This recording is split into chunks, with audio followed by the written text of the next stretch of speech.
The great Dr. Johnson was once asked what he thought about women speaking in public. And he replied that a woman speaking in public was like a dog standing on its hind legs. People admired her not for doing it well, but for doing it at all. And if I'd been asked to talk this morning about translating the Bible, that's no proof, I'm afraid, that I'm supposed to have translated it better than other people.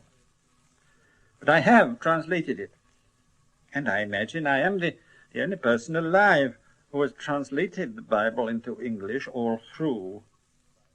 When I say the Bible, I don't mean just the Bible as it is ordinarily printed.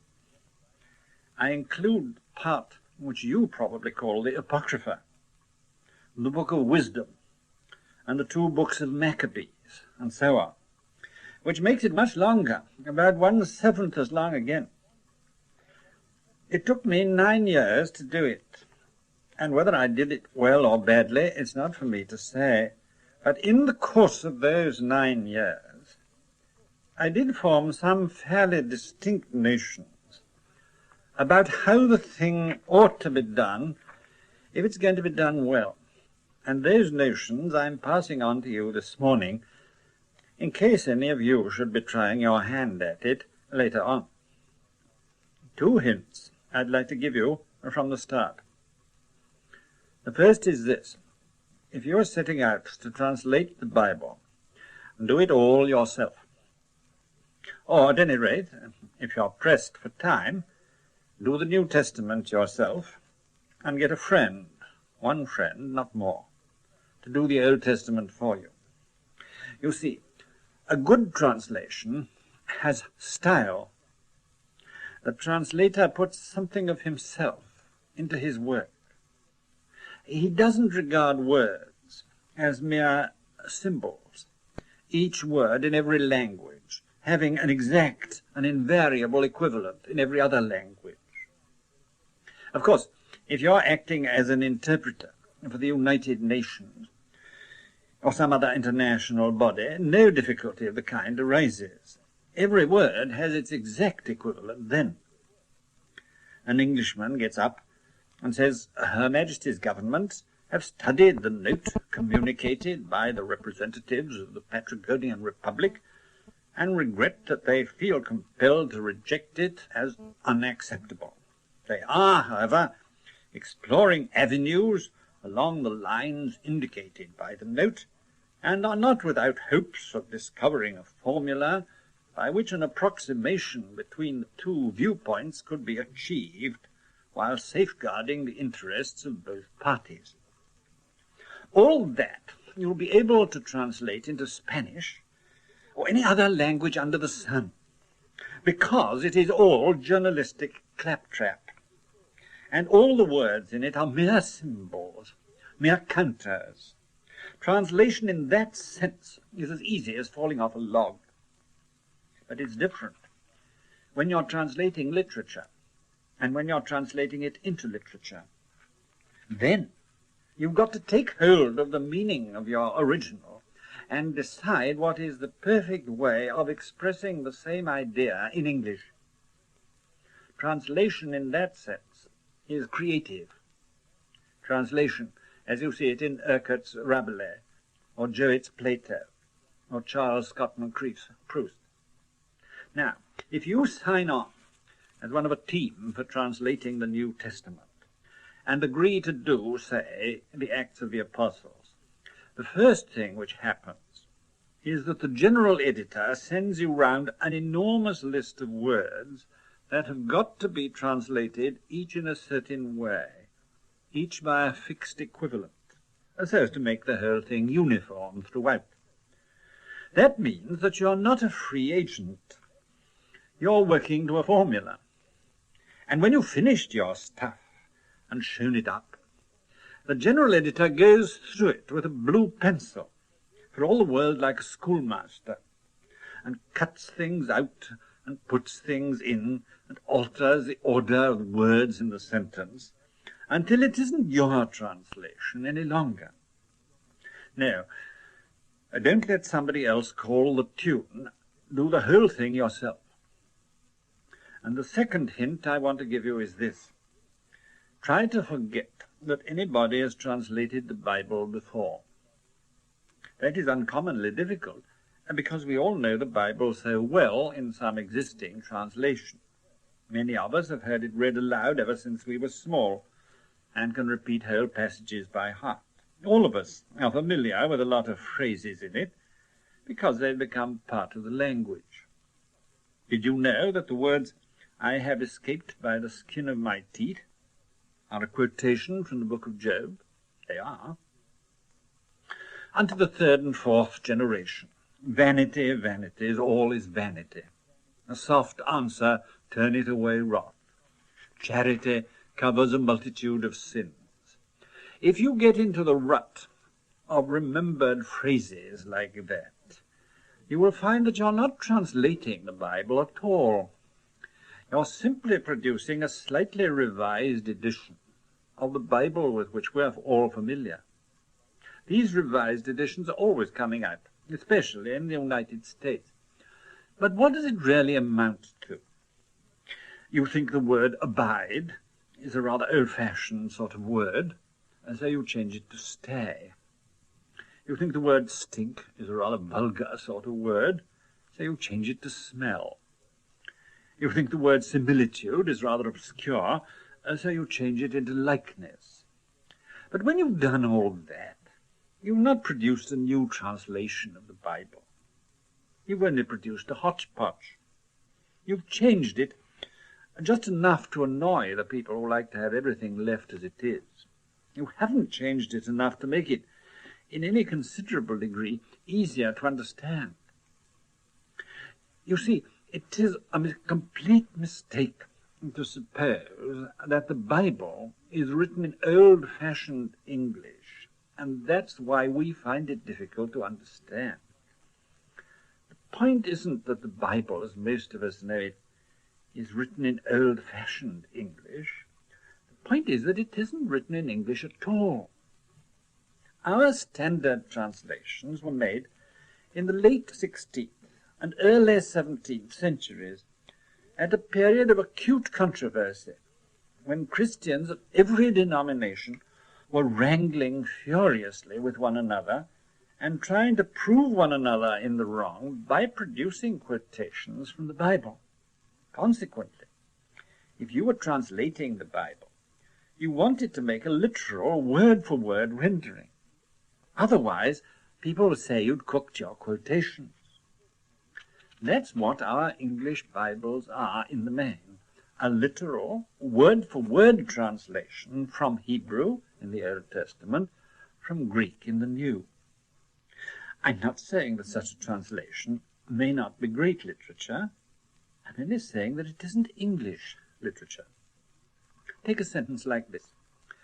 The Lord do so to me, and more also, if I suffer this son of Belial to come in and go out, as yesterday and the day before. Yea, if I do not smite him with the edge of the sword, and cut him off from his people, and make his dwelling place an abomination and a hissing to all them that pass by. That's not a sentence taken from the Bible. It's one which I've made up by way of an example. I think a quite fair example. Now, it's no good trying to make out that a sentence like that is written in old-fashioned English. Shakespeare didn't talk like that, any more than you and I do. The point is that it is not English at all, because although you've translated the words into English, you've not translated the ideas into English. You've not carried them across from the idiom of one language into the idiom of another. We don't, and we never did, talk about the edge of the sword, or describe a house as a hissing to all them that pass by. It's Hebrew dressed up as English. So that's one uncomfortable thought I want to leave with you about your translation of the Bible when you do it. It's got to be a translation of ideas, not merely of words. That makes the translator's job difficult enough, even when he's concerned with a comparatively modern original. For instance, if you sit down to translate the French national anthem, the Marseillaise, your first literal effort will be this. Let us go, children of the fatherland. The day of glory has arrived. Against us, the bloody standard of tyranny is uplifted. Well, there's a string of English words, and they represent the French words accurately enough. But your rendering isn't really English. No Englishman sitting down to write a patriotic song would have written like that. Even the first word, allons, which is translated in your French grammar, let us go, will have to be altered somehow into the kind of English an Englishman would have written. If he'd wanted to be poetic, he might have said forward. If he wanted to be prosaic, he might have said, come on. But he certainly wouldn't have said, let us go. And when you're dealing with an ancient language that comes down to us from an ancient civilization, your difficulties are increased. What are you to do, for example, about that splendid phrase which is so common in the Old Testament, so-and-so slept with his fathers? You see the grandeur of the idea, the living king joining the ranks of the dead kings. But what way is there of expressing that in English? Or in the New Testament, he that hath ears to hear, let him hear. What formula will give the exact effect of that? And there's a fresh difficulty arising out of this. If you're not going to render the original literally, word by word, as the older translators did, how can you be certain that you're not interpreting your original, that you're not fastening a special meaning onto it, which may, after all, be the wrong meaning? To give you a single instance of that, St. John in the Apocalypse, or the Revelations, as it's sometimes called, describes the vision he had of God's throne in heaven, in front of which he tells us there was a sea of glass. It always used to puzzle me when I was small. Was it just a very calm sea? Or ought one to think of it as an actual expanse of glass, like an enormous mirror? It was only when I was translating the Bible that I noticed a curious sidelight you get on it in the Old Testament. When Solomon was building his temple, he set up in front of the porch what is called a sea of brass, apparently a huge basin or tank, more than a man's height and 15 feet in circumference. And I have very little doubt, personally, that this was the image in St. John's mind when he was describing God's throne in the Apocalypse. The sea in front of the throne wouldn't be a large expanse of water, but a huge basin, like the basin in front of Solomon's temple. Only this one was not made of brass, but of glass, which in his day was a very rare and precious substance. Ought one to bring that out in the translation? I hadn't the courage to. I called it a sea of glass, like everybody else. I've said that if you are translating the Bible, you ought to translate it into English. But English, of what period? The English of Shakespeare? Or the English of Dr. Johnson? Or the literary English of today? Or the colloquial English of today? You suggest, perhaps, that colloquial English would be best, or at all events it would be easiest. Well, it isn't as easy as you think. The most courageous attempt made in recent years to do something of the kind is, I suppose, Mr. Phillips's translation of the epistles, which he calls Letters to Young Churches. I notice that Mr. Phillips, when he comes across a sentence which gives the reason for what has been said in the foregoing sentence, begins it with the word for. And when he does that, he's forgotten that he's trying to write colloquial English. In colloquial English, we never do anything of the kind. In refusing an invitation, you don't say, I'm afraid I can't, for I've got a man coming to see me. You say, I'm afraid I can't, I've got a man coming to see me. The word for, in that sense, is obsolete English, as dead as mutton. The difficulty of translating a thing into modern English isn't nearly so much a question of words as a question of how you arrange your sentences. For example, the first 7 verses of St. Paul's epistle to the Romans are all one long sentence. They are all one long sentence, both in Moffat's modern translation and in Goodspeed's modern translation. But which of you ever started a letter with a sentence 128 words long? If you take my advice, and it's the last piece of advice you're going to get, you will aim at translating the New Testament into a kind of timeless English, the sort of English which Shakespeare might have read without finding it odd, and the sort of English which you might come across in a modern newspaper without finding it odd. I don't say that's an easy thing to do, but the nearer you approach that standard, the better chance you have of making the reader feel that he's reading something rather important and rather solemn, and at the same time that it's meant, not for people who lived nearly 2,000 years ago, but for him. When you get on, if you do get on, to the Old Testament, I think it would be well advised to give it something of an old-fashioned flavor, simply because the kind of civilization it describes and the whole world of thought in which it moves are so very remote from us. To rewrite the history of the patriarchs in such a way as to make it sound as if it happened yesterday is to make it sound unreal and perhaps sometimes a tiny bit comic.